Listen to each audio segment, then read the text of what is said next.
everyone, and welcome back. Today we're going to be playing Mono Black Skeletons. This is a deck that had kind of made a run around very early with Outlaws of Thunder Junction coming out thanks to a card in Rush of the Dread. But we'll get to that here in a second, where I'm going to talk about kind of the early game strategy and what this deck offers to you, the player, in a month or so. So this deck is entirely rotation safe. There is not a single card, not even playing a Takenuma here. If you want to play Takenuma for now, feel free. Obviously, 18 basic swamps. Put Takenuma in if you'd like, if you already have one. But this entire deck is rotation safe, and it feels somewhat competitive to an extent. And as decks lose cards and maybe we get more skeletons from other sets, this deck can only get stronger from there. So our early game plan is to hopefully have a Corpse of the Lost in our opening hand. This card is very, very valuable and actually is stronger than it appears. With skeletons you control getting a 1/0 and having haste, and when it enters the battlefield, we make a 2/2 skeleton pirate creature token. At the beginning of your end step, if you descend this turn, if you need a refresher on descend, it's whenever a permanent card goes in the graveyard from anywhere, we can pick this back up for 1 life and you return it to our hand, allowing us to replay it again later, making an additional 3/2 and giving it haste. This is very good whenever our board gets wiped. This does dodge temporary lockdown. So whenever, say, we get a permanent to enter the graveyard later, we can have this Corpse of the Lost come and play again and make us another creature and provide additional threats. But early on, we have a Forsaken Miner. If we have a card like that and Tiny Bones in our deck, if we go into one of these, into the case, or best case scenario is Forsaken Miner into case, into Corpse of the Lost, and your creatures will be attacking for 9 damage on turn 3, along with Forsaken Miner have hitting already on turn 2. So you already kind of chalked up 11 damage there if your opponent maybe plays a turn 2 tap land. And if they don't necessarily have the best answer of all time on that turn 3, and you play right into a Bloodletter, then that a total amount of damage is going to now hit for 18, with 9 being doubled because of the Bloodletter, and just overall being a menacing threat. So outside of that, we also play the Rush of the Dread and Bloodletter combo in this deck. If you're not entirely sure how it works, Bloodletter basically says on our turn, if our opponent loses life, they lose double that amount. So Rush of the Dread has a very cool ability on the bottom part here. It is 3 mana plus an additional 2. Target opponent loses half their life rounded up. So no matter what their life total is, they will either end the game at 0 life or -1 life if a Bloodletter is also in play. So if they're at 20, Rush of the Dread will deal 10 to them. Bloodletter says, wow, I like that, let me double it. And then they'll take an additional 10. If they're at 21, they'll take 11 and then take 10 or something like that. So they can end a little bit less, because it always rounds up. If it said round down, sometimes it would survive. I think I could be wrong about that, but this saying rounded up makes it combo here with Bloodletter, and it's all looking good. Outside of that, we play 1 copy at the end because it can exile very important threats for us. We need to, like a Shieldred sometimes is pretty tough for us to answer, or a Planeswalker that can be quite annoying, or a Gissa to kind of help in that top end game plan. Outside of that, we're on 4 Caverns, which is a kind of a must in this deck. Skeleton's pretty good to name. But outside of that, for the 4th time I've said that, I hope you all enjoy the video. If you like my content, please consider subscribing. I truly appreciate it, and let's just head out there and game. Yeah, we're gonna have to maul that one, big dog. As cool as it is, definitely not good enough to keep. Like blue-white is the plan. Cavern gonna be good. Go for the throat, probably Null and Void. No relevance, really. They couldn't march my skeleton, which sucks. But we'll see. Guys for 2. Sure. Well, disguise is still 3, but what do we got, opponent?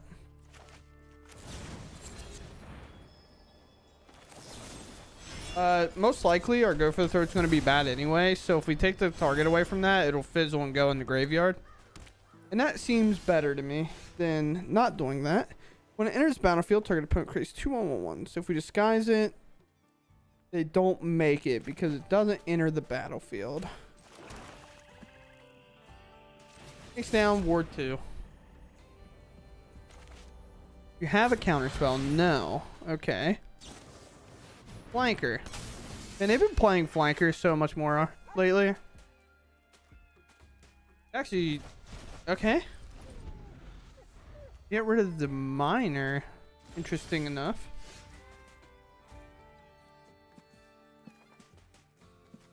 Hmm. Vampire. What do I want to do here? I'll play Tiny Bones. Then we'll play Corpse of the Lost. Could get countered. They didn't scry or anything. They just exiled my graveyard, but then yet, interestingly enough, sure. Still make my creature. I'm okay sacrificing this, I think. If they're missing lands, eventually they could miss out here. They find one. They do, and some Mirrors. They won't have double blue available once this turn rotates through. They obviously could use the Field of Ruin. But whether they will or not, I'm not sure. Good on this one. Tiny Bones is good enough on its own that I like kind of keeping it around. And I'm probably going to go to combat here and attack. Emperor is obviously an option, which doesn't feel great for us. Second flanker, okay. Again, if they block my 3/3 to save face, and Tiny Bones makes contact, okay. They do the right thing. So now they'll only take one. That makes my Tiny Bones available post-combat, which is quite interesting. Was not ready for it to work that way. Scry to... I'm gonna scry to... Ooh. Honestly, back-to-back cards, those are pretty solid. They're probably not pumped about seeing me do that, I'll tell you that much. And I'll reveal one to them. These allow me to tutor and things like that, so it seems pretty decent. Let's play a Bloodletter. It's uncounterable here. What do you got? Field of Ruin on that and hitting me with a No More Lies would have been pretty effective, I would agree. They shuffle away one of my options, which is fine as well. I honestly thought they would do it, me keeping both on top initially. They elected not to. Double attack here. Yeah. Temporary lockdown could be an option, but it only takes one creature, so I'm gonna put this on the stack. If they have counterspell, so be it. Could have argued to wait, but like, if this is land Sunfall, I'll be pretty devastated. We'll probably end up losing. They have to have Sunfall plus that. They could also have Emperor here. Cut down, not great. No permanent in there. Who's the combat? My Bloodletter dies. Sure. Still hit for 5 here. Flanker's fine. We hit a land. Tiny Bones. I'm mixing it up. Alright, we don't need that. We already have one of those in hand. I'm not looking for another one. Yeah. Yep. I would like to cut that down. Seems like a decent option here. Seems like a good draw. Shooter would be good. This also has Suspect, so it has Menace and can't be blocked and can't block. So no blockers available for my opponent. Attack. Unless they play a third flanker. Adds Menace. Put a Tiny Bones on the stack. I could pay for a No More Lies. Tiny Bones is up. A Memory to lose. Kind of devastating. We have a lot of good draws though. Rush to Dread, not necessarily the best, but I'm trying to find it. Oh, there it is. Corpse of the Lost Vow, or Corpse of the Lost is pretty good. That attack implies a Sunfall. So I'm going to take the trade, I guess. Like, it could not be, but I'm sure.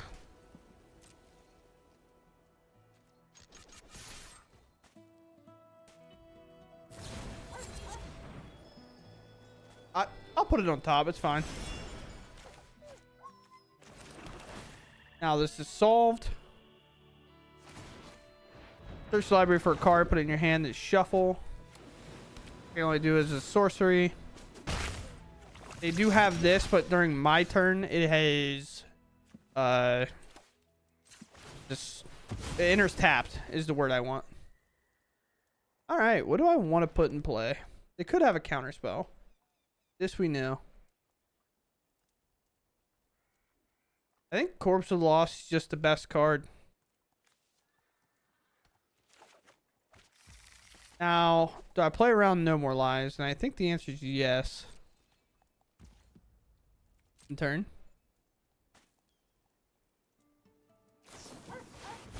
Sure. No tapped Hornlock Whale here. That's an interesting game we've gotten ourselves into. Sure.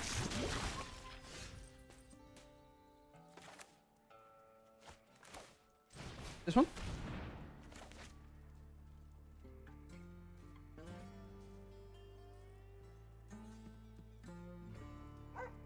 Yellow on opponent.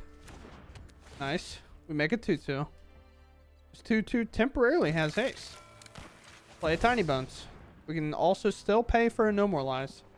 They have a 2-3 they can bring up. If they have a second Hornlock Whale, that's also an option. Like, in order to put it back on top of my library, again, the one from exile will enter tapped. Or one from their hand, even. Because a choice that Wizards of the Coast made. What do we have here? Counter target spell. Okay.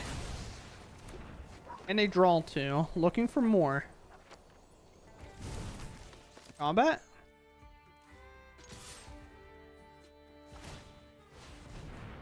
Stick? Is this going to be enough to do it? We get there. Wow. I was not ready. Once they sunfalled, I was so ready to lose that game. But we end up taking it down. Very cool. I don't think there was much they could do. They kind of stumbled on lands. I think if they would have hit them on time, they would have had much more life and probably been way better off in the game. But the way Magic goes sometimes. Opponent goes first. No 2-drop here. Interesting. Tiny Bones good enough? Maybe. Ripping a land will be sick. Alright, maybe Tiny Bones isn't quite as good enough. Oh, at least a 2-drop here. Which is nice. So now if we do hit a land, we have a 1, 2, a 3-drop. We're never going to cast this outside of disguising it. And the end also exiles, which is very good.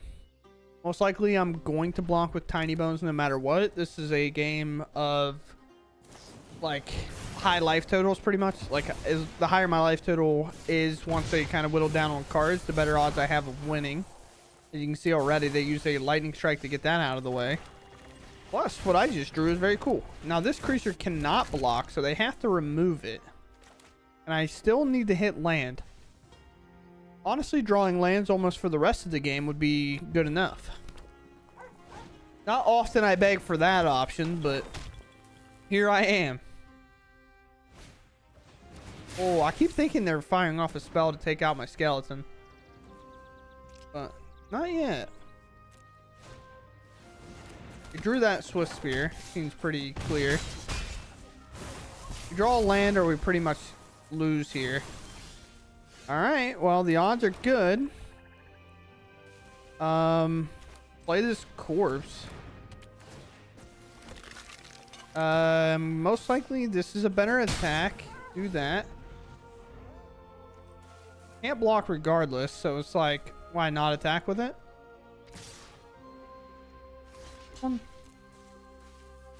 This is the creature I'm afraid of getting flung at me, so it's the creature I'll take out. There's only creatures in play, right? Yeah. Sure. Got Monster Strays on there too? Sure. Yes.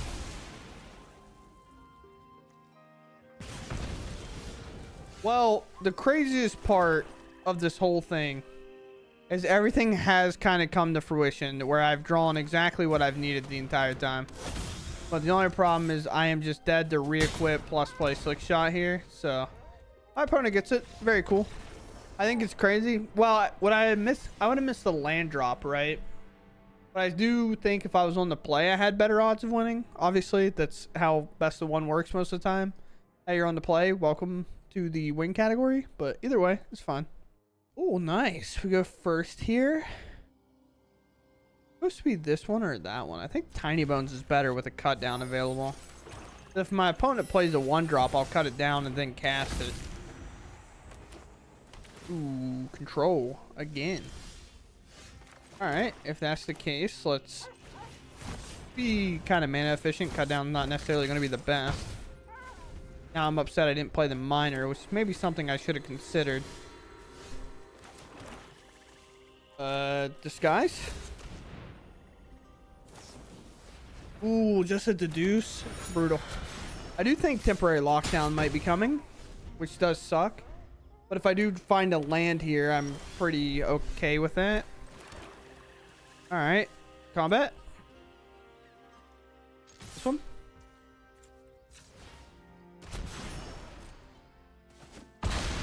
Alright. Cool. Stunfall not likely. Depopulate possible. Whenever you commit a crime, you may pay 1. I think I'm just going to hold it because it's so good with corpse plus this. That's 3. That's 6. Yeah, that's pretty good. And then we just have to find 1 damage somewhere. Depopulate the option. Alright. Well, I am committing everything here. Because if they have to counter, they less likely have removal. Sure.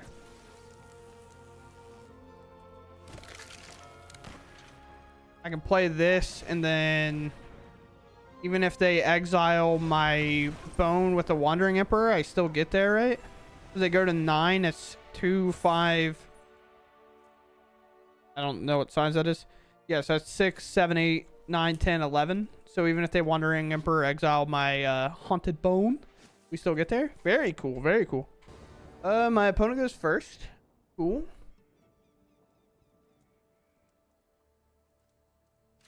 And I'll keep.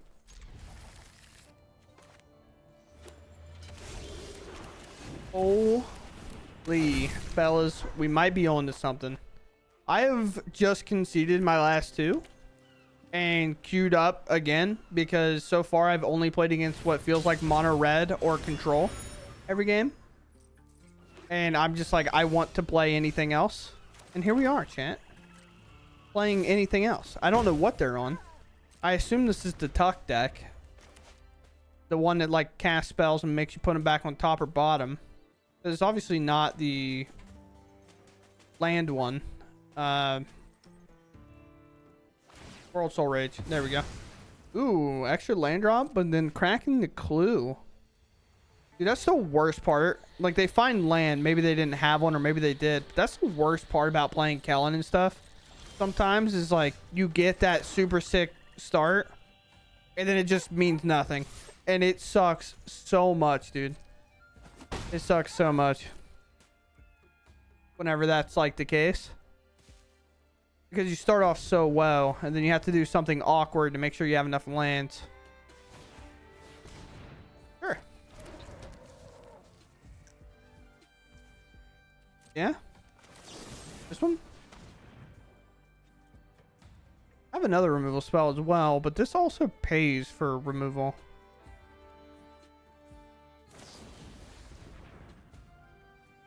Honestly, with the lack of spells, I'm going to try to just remove this. I'll just cast it, to be honest. Because the thing that does for me is it allows me to commit crimes with my Gissa. And I can do it on their end step. I would like to play it, yeah. Now they can fade it and hope it here. And put it back in their hand, I think, right? Whenever it deals combat damage, you may cast target non-land permanent from that graveyard. Yeah, so it doesn't exile. A lot of times, things like Tiny Bones tend to exile the card. Sure. I'll replay it.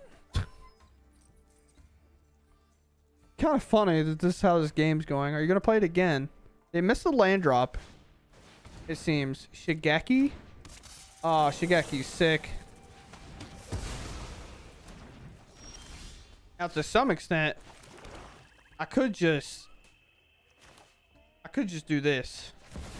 And then hit them and target the Shigeki. And trigger the crime. Now I got zombies. And I can't cast it. So, decline. Very cool. And now I have a lot going on for me. And they've been missing land drops. I don't know what they would have here. This is kind of also awkward to remove. But I can also rush to the dread, shoot them for 7 here.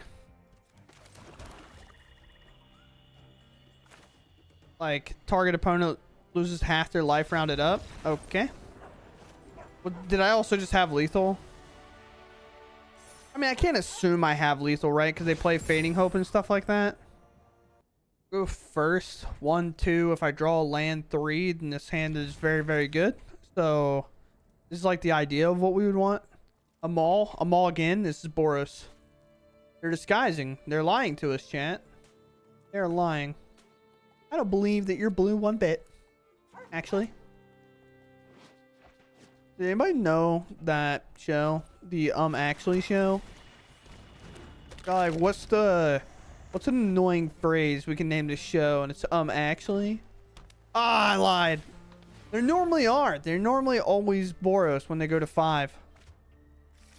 Golgari? Oh, my opponent is a hero of heroes. We'll hit for 2. If they just play like land cycle a Mosswood, that'd be pretty cool. Or even play like a Scrap Gorger. Nah, they kind of cycled the Mosswood. Menace doesn't really care about it. Corpse. We're in there. This is 9. 9 big ones. Down to 12. And I have 6 damage on board, so even like cycling that Mosswood is kind of dangerous.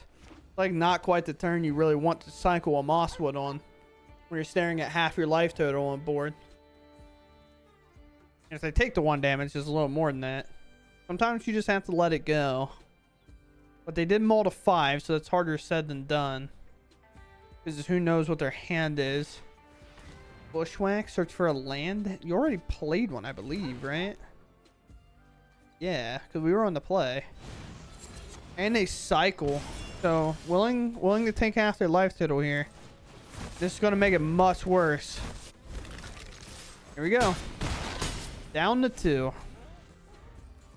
So they have to deal with 2 of these creatures, and 2 of them have menace, which is these.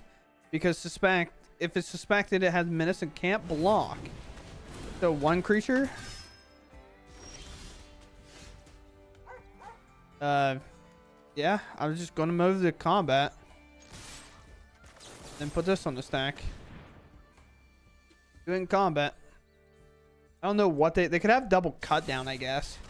Ah. Yeah, tough. Tough looks. Tough looks. I mean, I didn't cover it anyway, right? Because it has menace.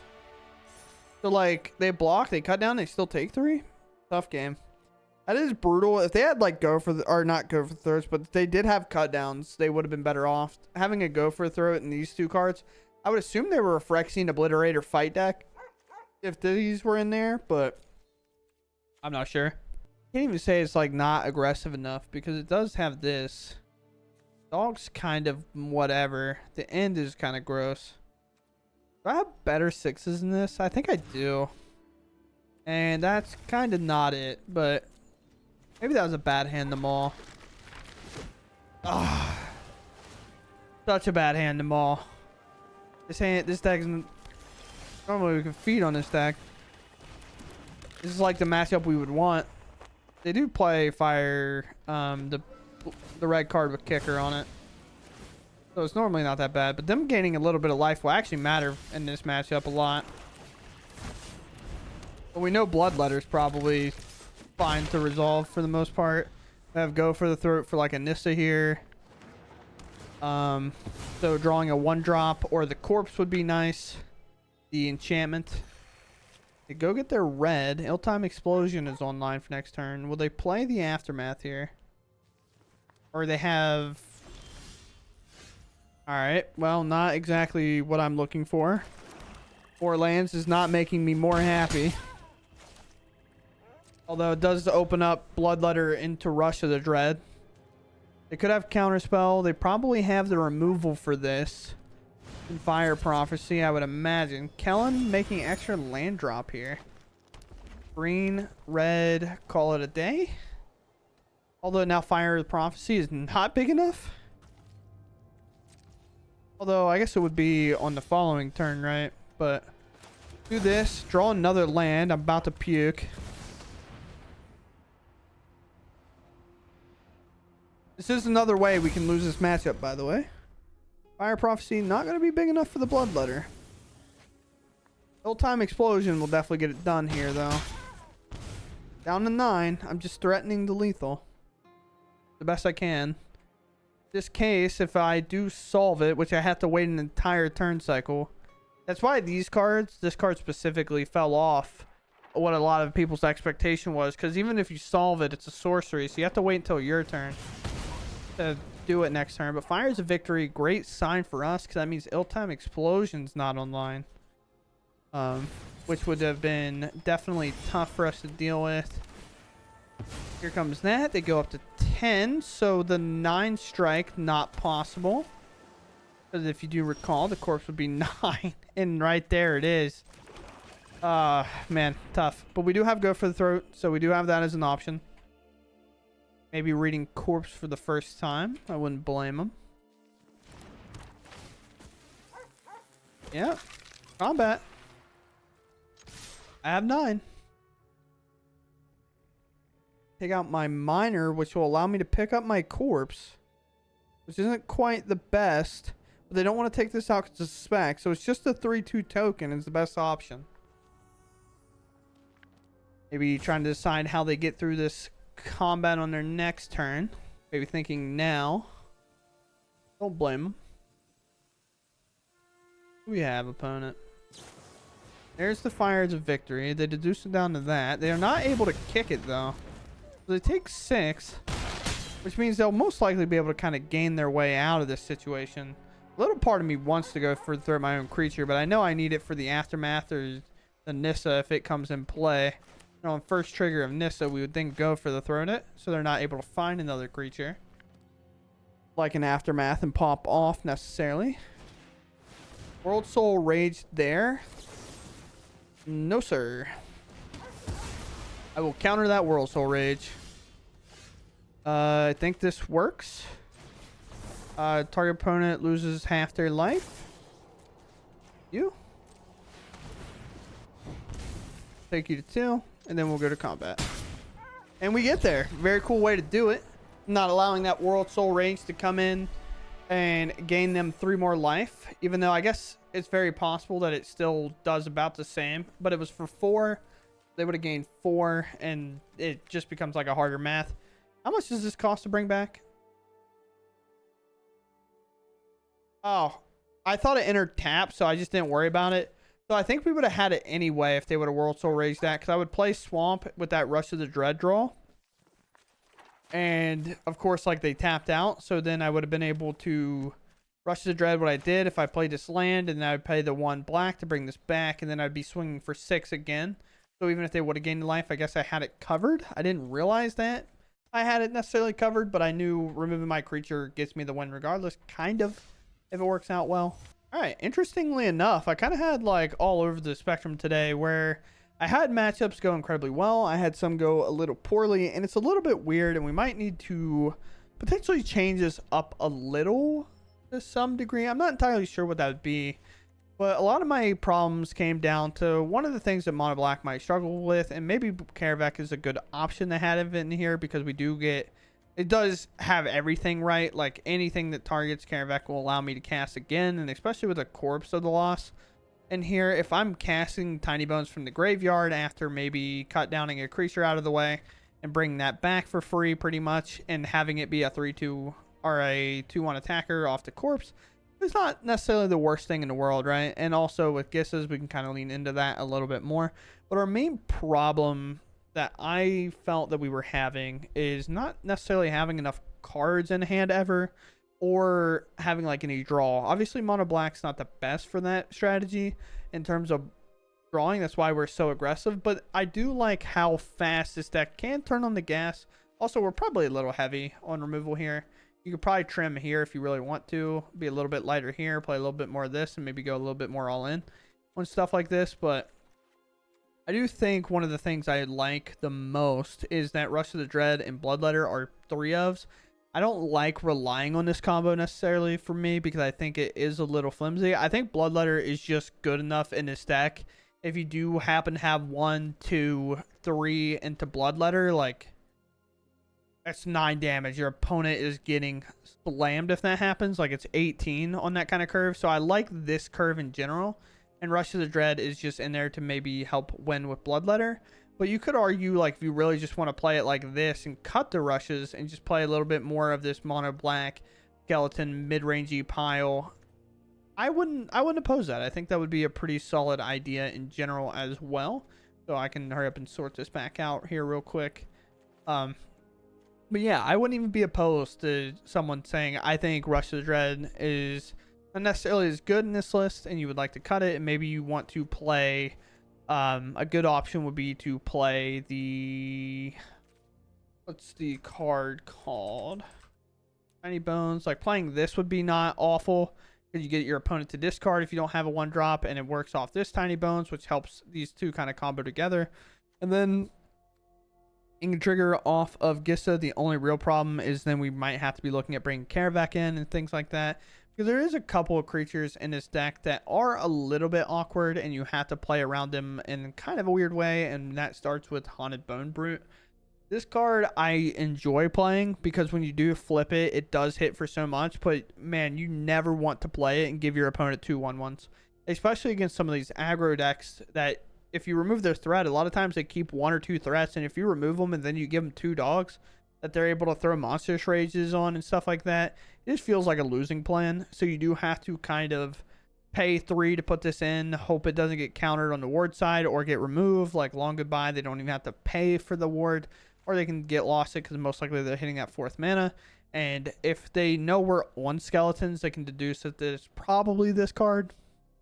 But other than that, I do enjoy when it does flip, as we saw in the one matchup. So it does have its moments where, like, this card is worth playing in the deck. And then it has a lot of moments where you're looking at it and you're like, I don't think this card's that great. It's very weird, but I do enjoy playing it to some extent. Maybe a 4-of is a bit aggressive, but if I had more copies of Corpse of the Lost, I would just play them instead. This card is sick. This card is how this deck functions. The hands that you have this card and your opponent is playing like blue-white, or like what we saw with the World Soul Rage deck there, if you have this card in your opener and your opponent is playing, not that they're playing slow, but they're playing a slow strategy, like where, you know, they have to build up, they're like a late game deck, this card is a backbreaker. This card sucks for them to see. Every time I've ever lost this deck, this Corpse of the Lost is the card I fear the most personally, because it doesn't matter if you have a Sunfall in hand. If your opponent plays the Corpse of the Lost and a Tiny Bones and you get hit for 6, that doesn't feel great. And then if it's just a depopulate, then Tiny Bone goes in the graveyard, they repick this back up, they replay it, and then you got another 3/2 swinging in, and if they play another card like a Forsaken Miner, it is given haste, and then you're taking 6 again. And it's just not a fun time. It is so tough.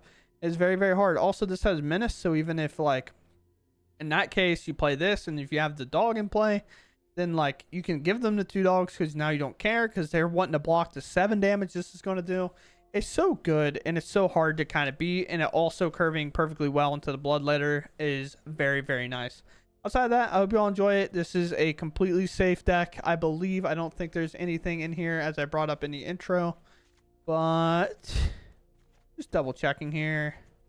Yeah, this deck is entirely safe for rotation. So obviously, if you like the Bloodletter combo, or you've already done it in the past, these are cards you can just slip in. Obviously, the Mythic is a little bit tough, and if you don't necessarily want to spend the rares on the Rush of the Dread, I wouldn't blame you. You can definitely put in other kind of skeletons if they even exist. Watch me spell horribly. This entered tapped, so that's kind of why we don't play it. But yeah, your options become very limited, or will be rotating very quick, as you can tell. As I think I have most of the cards not collected.